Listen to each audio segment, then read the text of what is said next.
Good morning, my name is Kirsty Dignam and I'm here to look at the energies this week with today's Monday's Musings on the 5th of May 2025. I'm acutely aware not of energies rising as such, but of a deep yearning within them all to bring forth some form of completion, integration, and an extreme resistance there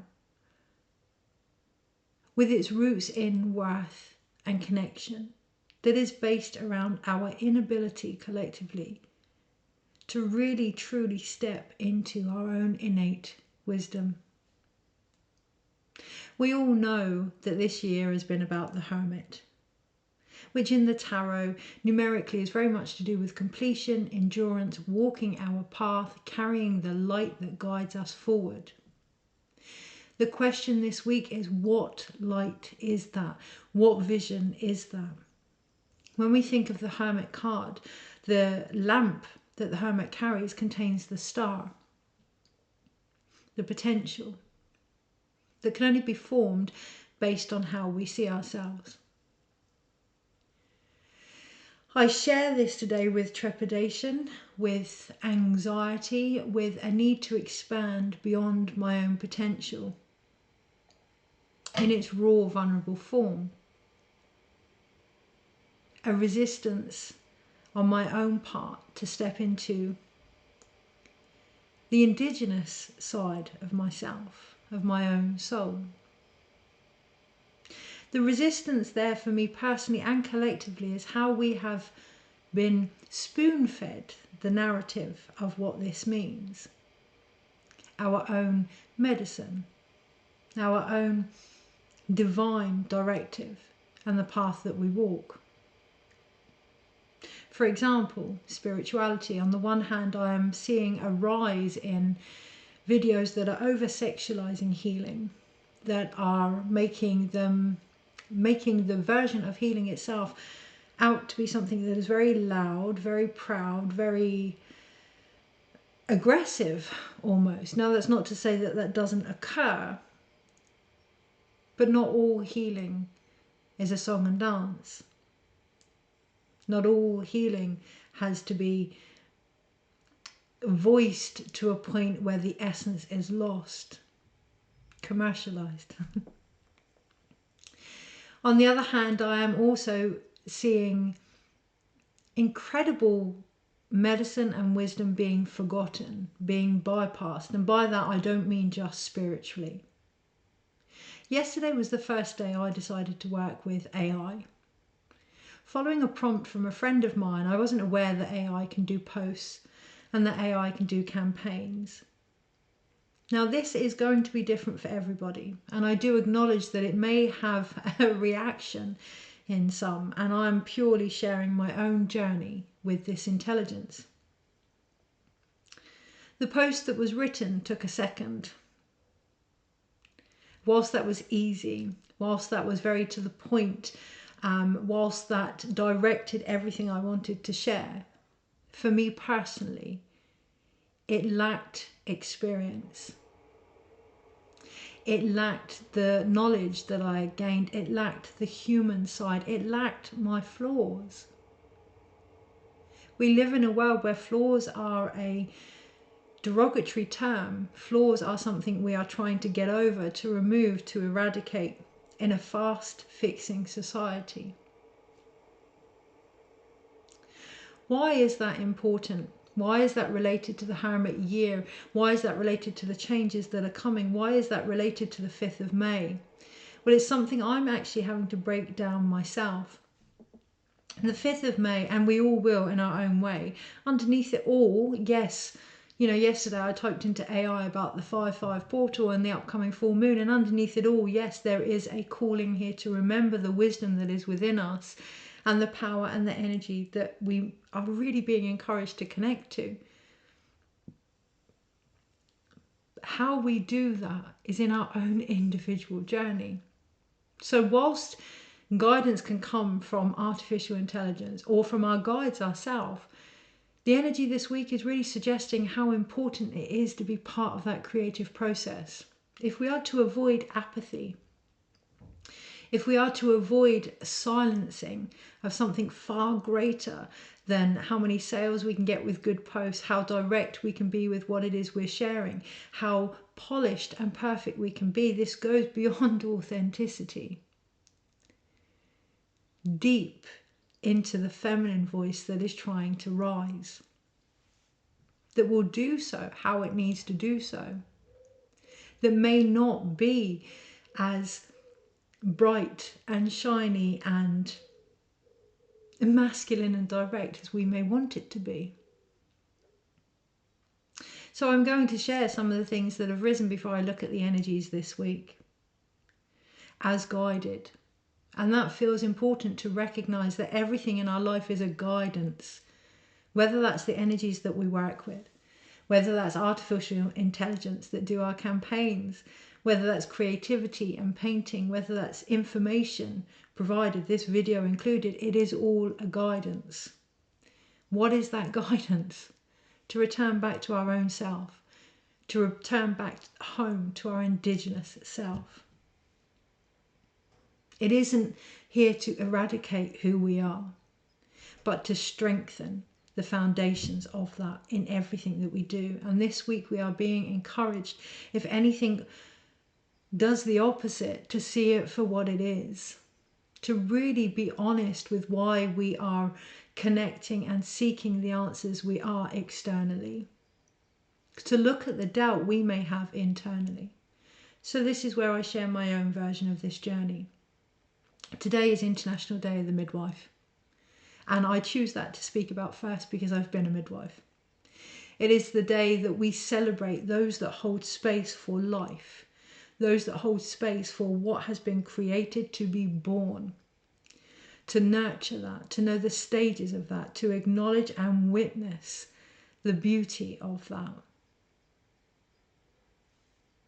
It is a profession as old as time, midwifery, and it is something, yes, of course, many are trained in that, myself included, from a biological and spiritual and emotional perspective. However, it is something we all do on a regular basis. Whether we are cooking a meal, whether we are listening to a friend's concerns, whether we are witnessing the news and the unfolding of the world around us, we are midwives. We are with woman, we are with the feminine, we are here to give her a voice regardless of gender in how we choose to create with the energies that are available. Acknowledging that in ourselves this week is really important. Does that mean we're perfect? Absolutely not. But that is part of it. That is the beautiful side of it also. To acknowledge that place and not eradicate what makes us human. Because in doing so, we are eradicating the wisdom within us, the wise man or woman, or again, regardless of gender within us, the wise soul, the indigenous soul within us. Which brings me on to the second thing I want to speak about today. 5th of May is also a day, I've got a few statistics here that actually I want to share with you guys. Also a day where the murdered and missing Indigenous women come to light. It's a day of wearing red, hence the lipstick that I have on. I don't have any red clothes because I've packed them away. However, I do have red lipstick. You will see many people on social media with handprints over their face to mirror and show the eradication of the feminine voice, particularly in Indigenous cultures. Red is also very powerful. It is the root chakra. It is the colour that links us to the earth. It is also our blood. This morning I actually had some blood on tissue and hid it in the bin because I didn't want it to be seen, and I could really feel this higher message of not wanting my own blood to be seen as well. So being aware of that this week, not wanting our true nature to be seen, and being honest with that, where that may come from. The reason I have shared the Indigenous Day last is my own discomfort with that, my own not wanting to culturally appropriate a journey I know nothing about, that I can only read about, that I can only stand behind and support as much as possible from where I am.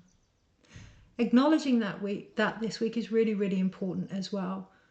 There is a very quick way of living where a lot of healing, a lot of spirituality, a lot of professions and ways of being, old ways of being that have taken centuries to be the way that they are being eradicated in their sacredness. I do it myself. I was sharing with some friends the other day that I need to take myself more seriously. But actually it isn't seriousness I need, it's sacredness. It's respecting my journey and the path that I've walked. Standing in who I am so that I can hold space and provide what I do. And that's the invitation this week. But also the acknowledgement of other cultures with that and the appreciation of that also. Rather than the over-sexualization, one of the biggest things with Indigenous cultures is the over-sexualization of Indigenous women that have led to, I'm going to read some stark statistics in a moment, that have led to mass murders, rapes, domestic violence. Cultures are not a fashion. They are not something that we step in and out of whenever it suits us. They're a way of living for many people, and I share this with great passion. With a lot of the things that I share, it is not a job for me. It is a way of living and a way of being that is at the brink of extinction from our own actions. Again, it is time I take myself more sacredly also and deeply connect into that. So why don't we? Why do we reach to other cultures instead of rooting into our own? Something that will be rising for us all as we go into 2026 is to acknowledge that vision, that light that we're carrying forward. And I'm aware that I've strayed from the Indigenous comments that I wanted to share from my own feeling of inadequacy. So I'm going to share with you some of the things that I've seen on social media today. And this page is from the Native Women's Wilderness Organisation. I'll put the address in the comments. Please, please, please visit them. Please have a read of what is going on, and in whatever way you feel drawn to or called to support this. I'm aware that we all have our causes and that we all resonate with certain things. And for me personally, it's time to acknowledge that I do resonate with this energy. So in sharing this, I'm doing that, but also standing behind a cause I firmly want to spread awareness on. So it is about murdered and missing Indigenous women. As of 2016, the National Crime Information Centre reported 5,712 cases of missing American Indian and Alaska Native women and girls. However, the US Department of Justice Missing Persons Database only reported 116 of these cases. The majority of these murders are committed by non-native people on native-owned land. I'm just going to share some of the statistics down here. Indigenous women and girls and two-spirits are 10 times more likely to be murdered than any other ethnicities. Murder is the third leading cause of death for Indigenous women. It shows you on the website where the information has come from, so I'm not going to share that, just have a look yourself. More than 4 out of 5 Indigenous women have experienced violence. That's 84.3% of women. More than half of Indigenous women have been physically abused by their intimate partner, 55.5%. More than half of Indigenous women have experienced sexual violence, 56.1%. Less than half of Indigenous women have been stalked in their lifetime, 48.8%. Indigenous women are 1.7 times more likely than Anglo-American women to experience violence. Indigenous women are 2 times more likely to be raped than Anglo-American white women. And the murder rate of Indigenous women is 3 times higher than Anglo-American women.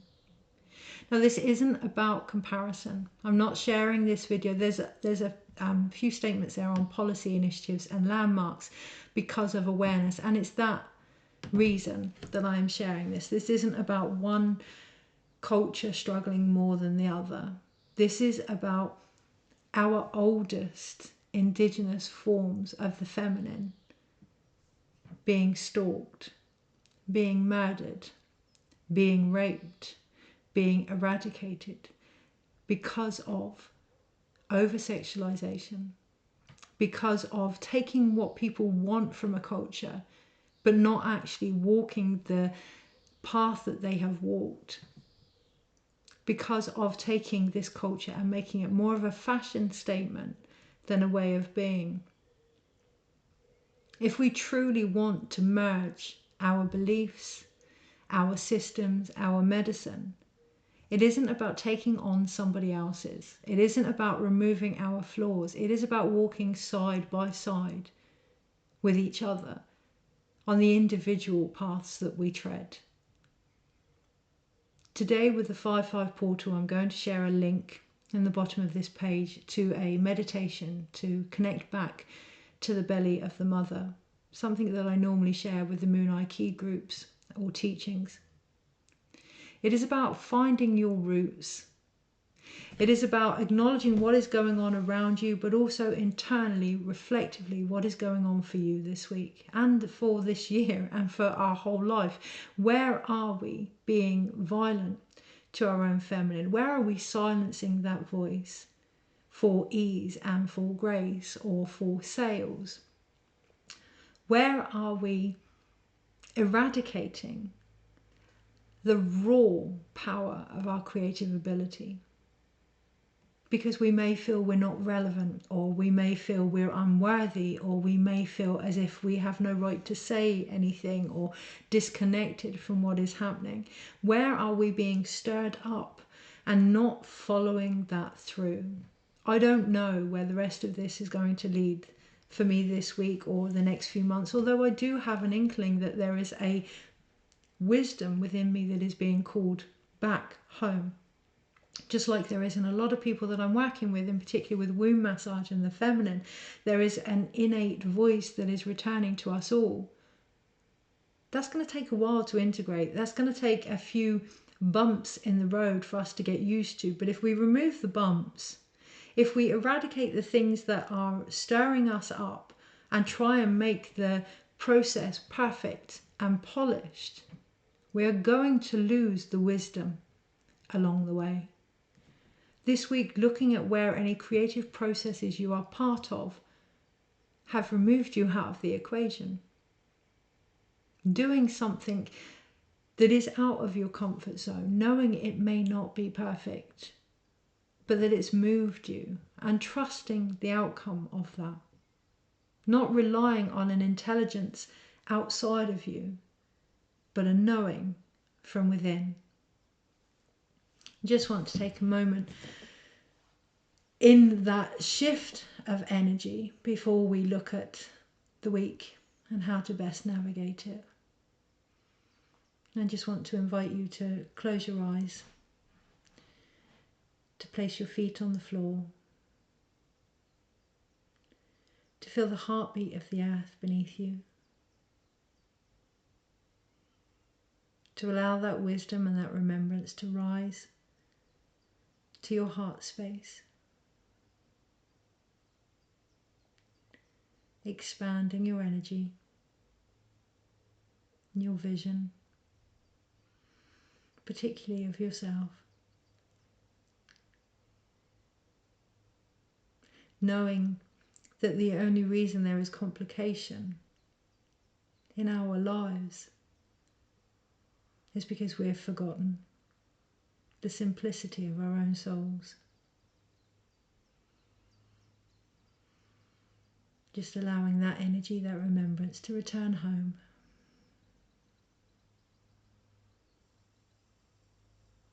And giving thanks for every step that we've taken to this moment.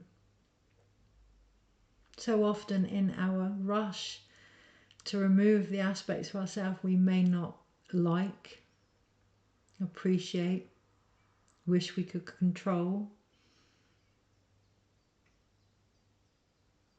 we invalidate everything that we have experienced and the healing and the knowledge that comes from that. The truth of being human.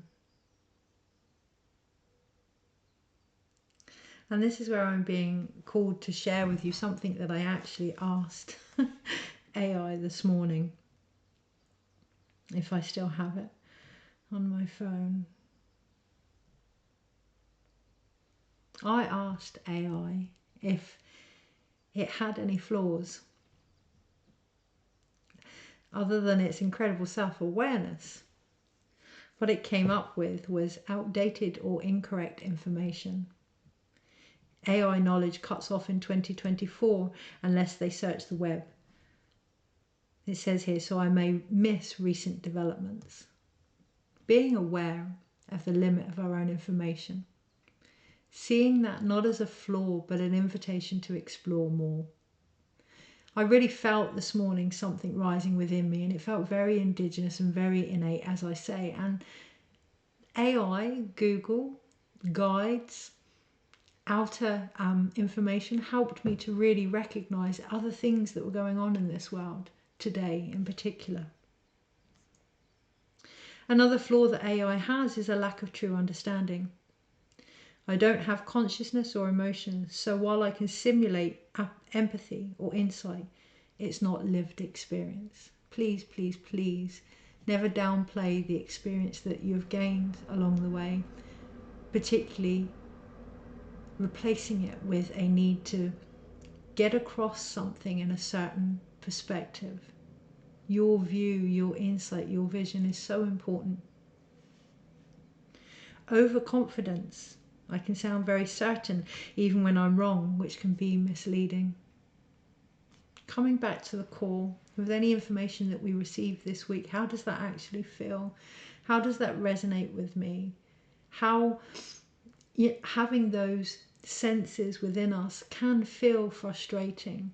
We can get insecure with some of our emotions, but they are an incredible navigational tool to the accuracy of what we are experiencing. Limited nuance. Subtleties in tone, humour or cultural context can trip me up. Just like ourselves as well, but recognising that the information that we are receiving lacks humanness. Doesn't matter how we portray it, it lacks humanness. It is about embodying and integrating what we are downloading, if you will, into our everyday experiences. Creativity boundaries. While I can be creative, I follow patterns. So truly novel, intuitive leaps, like a human artist or mystic might make, can be limited. And it's that I want you to really feel into this week. Recognizing our flaws for the leaps of evolution that they can bring us. Honing that intuitive wisdom. Being part of that creativity, witnessing it in ourselves. Stepping into the midwives that we all came here to be. Delivering that potential, not by picking bits out of it, but allowing it to come full to its completion this week as a whole scenario, as a whole relationship, as a whole way of being. I've said it before and I'll say it again, the human species has an incredible way of segregating things in order to understand them. Finish the wheel, bring it back. We can acknowledge something outside of us. I can acknowledge the Midwives Day and Indigenous Missing Women's Day. I can acknowledge all of that, and I can recognize with appreciation why that has come to my awareness, and I can share that, and I can feel into the healing that is needed collectively. But then I bring it home to my own innate wisdom that I'm suppressing, to my own deliveries that I'm perhaps not witnessing or holding space for enough, and with honesty really look at where that's coming from. It's one thing to seek external guidance. It is not there to take you out of the system.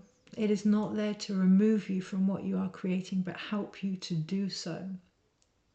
Okay, so with that in mind, let's bring it back down to every day. I always find it beautiful and ironic that I use the tarot for every day.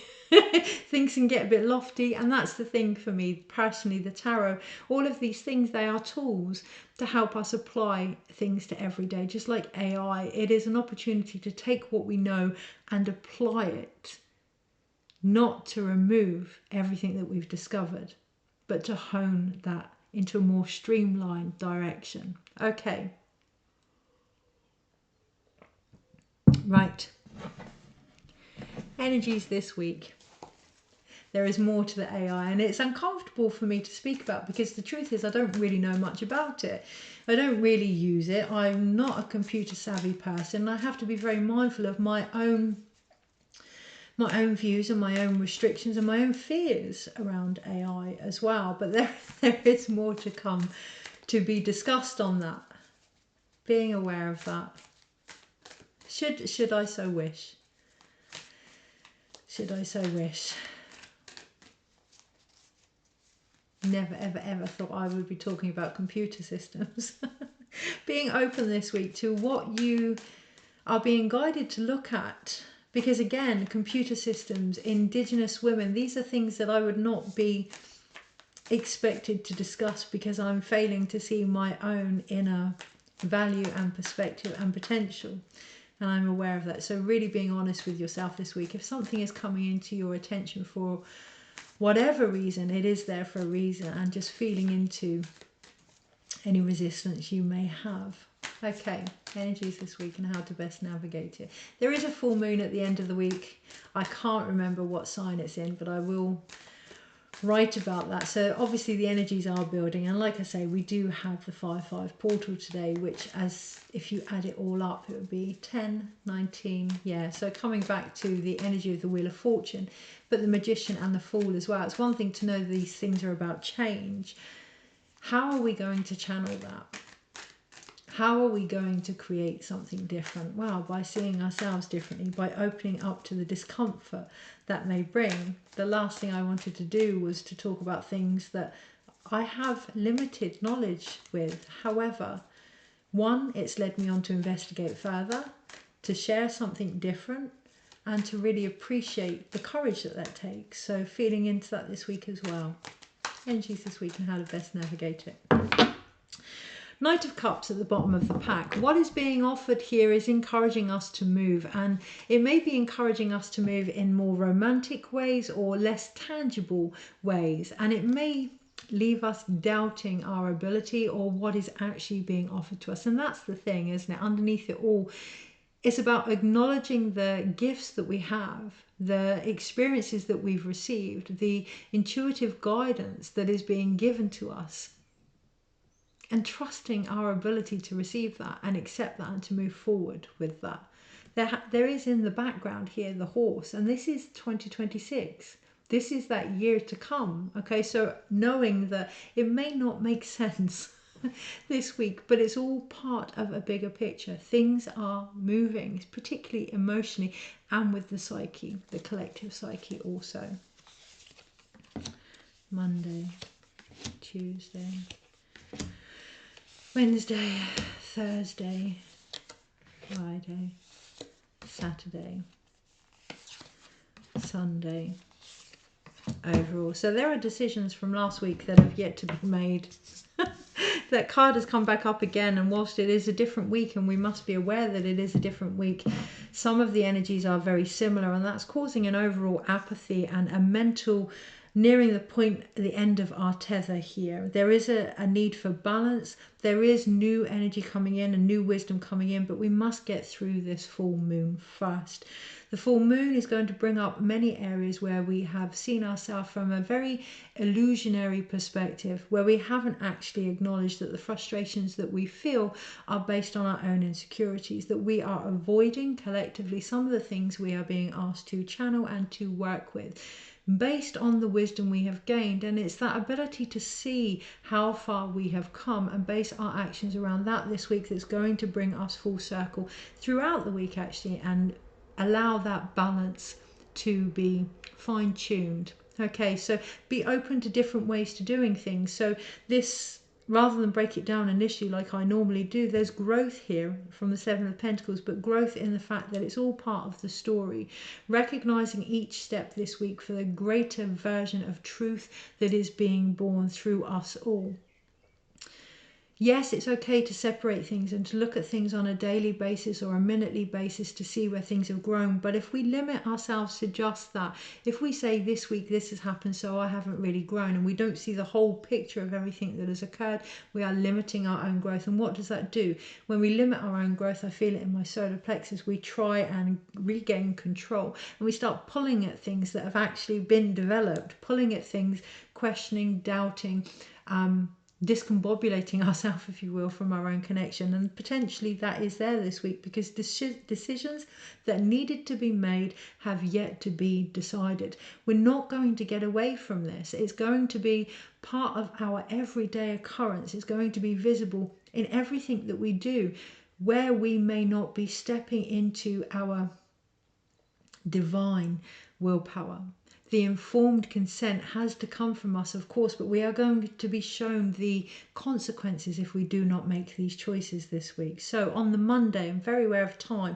On the Monday, we have the Two of Pentacles, and I do feel very aware of time today, but it feels quite important not to be on time as such, but in time, to recognize that some of the time we take to do things has come from overcomplicating things because we don't trust ourselves or the wisdom and the guidance that is coming through. Where are we making things more complicated? Do we actually need external intelligence to show us that? Or can we just feel into something, pause, take stock, connect to the earth like that meditation just now, and allow the wisdom to come through? As you can see, once we're connected to our body, once we're connected to the ground beneath us, once we feel that red thread, if you will, that blood that runs through us all and into the earth herself, the wisdom starts to come in, and it comes in very quickly. So acknowledging that any balance, particularly on the Monday, is going to come from how integrated we are in our bodies, how integrated we are in our needs, how willing we are to open up to anything that's going to show us perhaps where we are not. Yes, externally, but it is always a reflection of the internal with the Two of Pentacles. Now that's going to bring forth some changes on the Tuesday that may not have been in our greatest alignment. We may have been walking a certain path or narrative or story that wasn't completely our whole truth. Come the Monday, things are going to be discovered that are going to help bring a closure to any mental mindset that we've had about our journey, about who we are and where we are headed in the Ten of Swords, if we allow it. What comes after the 10? The Ace of Swords, which we have on the Wednesday. So remembering anything that comes up on the Tuesday that may make us feel disheartened mentally in particular, a bit lost, not knowing where we are going. What comes after the Ten of Swords? The Ace of Swords, quite literally this week, but the end of how things were or what we thought they were brings forth a new beginning on the Wednesday. If we can let go of everything that we had assumed, not cling to the expectation of something, then what happens is we do things for the intuitive, innate way of doing things. We are aligned with where we are in that moment, and that brings forth a greater expansion of our own physical vision here. That really, really opens up our mindset to what is occurring, and I feel it in my throat. It opens our communication. On the Thursday, we have the Moon card. I don't think that is the full moon, but we have the Moon card on the Thursday. So I'm rubbing my chin because I never wear lipstick, or at least not very often. And when I do, I always get it on my chin or on my teeth. So just ensuring that what I'm portraying hasn't slipped. Just ensuring what I'm portraying hasn't left a stain somewhere else where it needs to be looked at, particularly on the Thursday. So what message are we trying to get across emotionally that has been somehow covered up or overthought? Or, you know, we are in the year of the Hermit, we are in the year of the energy of Virgo. What have we tried to make perfect? How has that emotionally left us? Are we hidden? Are we in the darkness of being something that we're not actually drawn to be anymore? On the Thursday, that's really going to come up because on the Friday we have the apathetic card. We have the Four of Cups, that what once sustained us no longer does, but that does mean we need to open up to what possibly could. Again, going back to the Indigenous sisters, that silencing of their voice, my own silencing there as well, of more innate wisdom that I know is trying to come up that will change how I see things, that is myself included. but also recognizing where I've pushed that to one side. For us all collectively on the Friday, what gifts, what wisdom, what tools have we pushed to one side? Maybe, just maybe, our flaws are the very beauty that we're here to offer.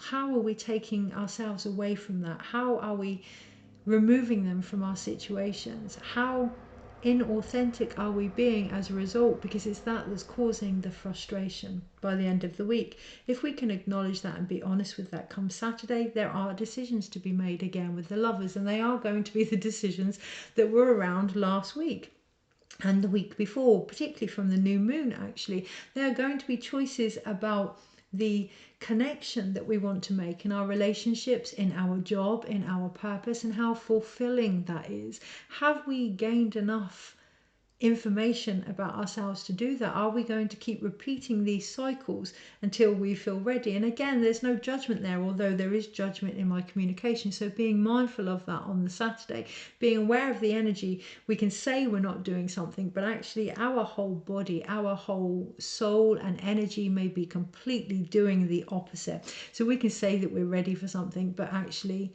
it's not being portrayed that way. So being mindful of your own alignment and your own authenticity on the Saturday before any decisions are made. Being really grounded in that. On the Sunday, we have the King of Pentacles. So again, it is that opportunity to ground into your own actions here. To recognize, in this card in particular, the wealth of information around you from the path that you've walked, and choose then finally what it is you want to take forward. There is an emphasis here on the wild energy within us, but it's not about taming the wild energy this week, but allowing it to speak. It's not about over-sexualizing it. It's not about making it louder than it needs to be. It's not about proving a point this week. It's just allowing that wild, that inner wild within us to move and to create what it needs to create, and to witness that. To witness ourselves can be the most grounded reaction that we can do to initiate change. Okay, so 7 minutes, not bad for a week. Let's look at the energies that we have. We have two major arcanas here, the Moon and the Lovers. Don't worry too much about what the decision is. You know, last week there was a lot of judgment that may not have been as obvious as we think. This week, the decisions, yes, they are very similar to last week. They are stemmed, rooted in that, but they also are rooted in a far bigger expansion of ourselves. This is a choice that has been going since time. You know, I see Adam and Eve here. This is about biting into our own wisdom. This is about understanding ourselves and really stepping into that power that comes with that when we root into the naked, raw version we are. Authenticity is becoming a bit of a trend and fashionable at the moment, but acknowledging whether or not you are the same online as you are in person, whether you are the same in one relationship as you are in another, that doesn't mean the different versions of you aren't valid, but bringing them all into one and finding what energy is underneath it all, like the mighty tree with the branches. What are you actually rooted in? Have you been avoiding that? I most definitely have been avoiding my own Indigenous energy. I'm very aware of that. That makes me quite emotional, and it is time to step into that. It is a choice that has been behind all of the choices all along. This week, acknowledging, yes, it may feel familiar to last week or perhaps a few weeks ago, but this is the choice of all choices. It is about seeing yourself for who you really are, emerging from any disillusionment you may have found. It's one thing to point out all the things that aren't right in the world outside, but what is going on internally? Are the tools that we're using supporting us to be who we are, or helping us to hide that? A deep diving week of decisions regarding our own divinity. So we then have 1, 2, 3 pentacle cards, 2 sword cards, and a water card. And I hear what is missing. What is missing is the fire, right? There's no elements of the fire this week. Can I just check what was underneath? No. And that feels quite important. We may almost think that there's no passion there, there's no drive there, there's no ambition there. If I allow things to be, if I work with my flaws alongside them rather than get rid of them, if I actually create myself, who's going to want that? It has to be a certain way. It has to be X, Y, and Z. It has to be reachable for other people. And how much emphasis are we putting on how other people take things? And what effect is that having on what we're creating this week? Because there aren't any fire signs in the minor arcanas. I mean, obviously the Lover's energy can be quite fiery, but there aren't any fire signs per se in the reading for this week. That doesn't mean that the passion isn't there. That doesn't mean that the creativity isn't there. We are the passion. We are the spirit, we are the creativity, and the sooner we can acknowledge that, and that's where I feel it under the solar plexus, there's a need to control that. The sooner we can acknowledge that world within us, the easier things are going to unfold, because we have 3 pentacle cards. The growth here does come actually from physical growth this week. The 7 of Pentacles, the 2 of Pentacles, and the King of Pentacles. Things are blossoming. It's down to us to find the balance to be able to see that. Are we going to say what hasn't happened? Are we going to get caught up in what we would like? Are we going to be lost in where we are? Or are we going to bring all 3 of those aspects together and actually see how much we have grown and root in that before we take action with the King of Pentacles? We then have 2 sword cards. So the union comes from balance in our mindset this week. We have on the one hand the 10 of Swords and on the other the Ace of Swords. Things are ending with our mindset. Yes, it's going to be frustrating because we're going to reach a point where we say no more.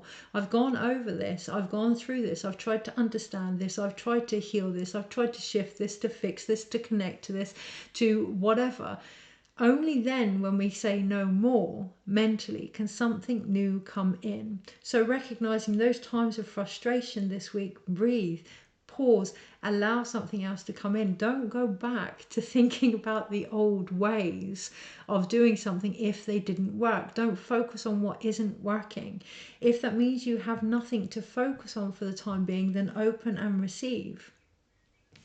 We then have 1 cup card, which is the 4 of Cups, although we do have the Knight of Cups underneath, and that feels quite important to acknowledge that underneath it all there has been a time where things have been offered to us where it may not have moved as quickly as we'd like, or it may not have been what we hoped, or, you know, a lot of expectation there, a lot of romanticizing rose-tinted glasses, or what we may have believed were rose-tinted glasses, because we've got caught up in expectation.